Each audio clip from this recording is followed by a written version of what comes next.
What up, dudes? Overnight Oats thoughts this week. So, one thing about me is I am a pretty dang good driver. I could go on and brag about some of my skills, some of my accomplishments. One time I drove like 21 hours straight from Salt Lake City to Kansas City and got to Kansas City at like 7 in the morning. Um, and I did this. I mean, maybe it wasn't super safe, but I felt comfortable, and it wasn't like in a rush. I just like wanted to get there, which I guess that is in a rush. Anyway, that's who cares about that. But because I'm a pretty cautious defensive driver, I have never been in an accident when I've been driving. I had a deer one time that was sad, but I was able to slow down and really minimize that. And up until literally this weekend, I've never gotten a speeding ticket.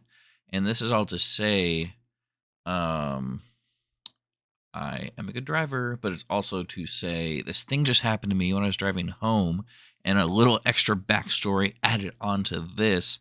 So the turn into my apartment was literally the first place I ever like screwed anything up driving a car.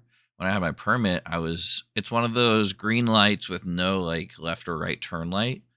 um, and I was turning left, and that actually is the same intersection that I like go home to every day. My apartment's right there. But I was driving, and Papa was sitting in the passenger seat because like permit style. Um, and I think what it was is I hesitated when I could have gone, and then it was like Papa saying something like, "Oh, you can go," but then I waited way too late to start turning left to where there was kind of a car coming, and then I like stopped again, and it was just like a back and forth, and it just I'm not like used to the rhythms and the ways of driving, and thankfully the other car stopped and like it was safe or whatever. But it's funny because that same thing just happened to me turning into my apartment right now, and basically I was like turning left and there was a car a little further up the hill that was coming, so I was waiting for it, but the driver behind me was feeling impatient and feeling like I should have turned left. But at this point I already waited by the time I like heard the honk. But just like that social pressure of like the honk, and I'm like, oh crap, this person's mad at me, like okay, I guess I'll go. When I did that, it was kind of already too late. The car coming oncoming didn't like have to slow down at all, but they did honk at me. So I was like, motherfucker, like I'm the one waiting, making this turn. Calm down and just let me do my thing. And anyway, this experience just made me think about how I think that applies to a lot of things and just a way to experience life. And it has a lot to do with trust and trusting in other people and also trusting in yourself and how importantly vital that is. Because basically, like I'm the one driving the car, I'm the one making that left turn. Sure, I might be way more cautious than the person behind me, but they're impatient.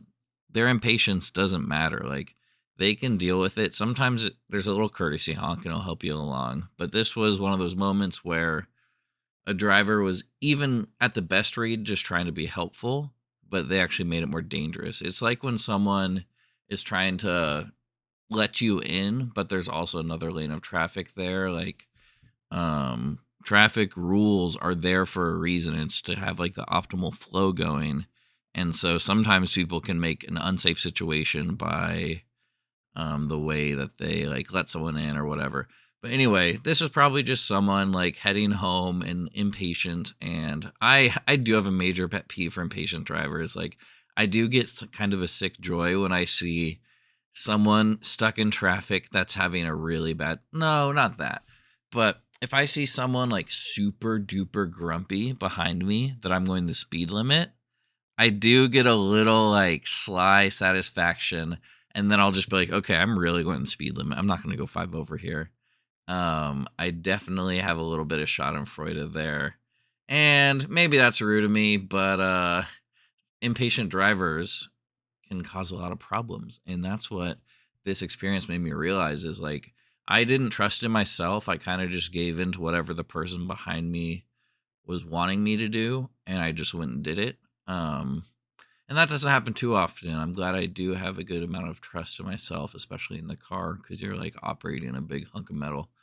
But anyway, that just happened to me and it made me think about trust and trusting your gut and knowing that you're responsible for your own safety at the end of the day.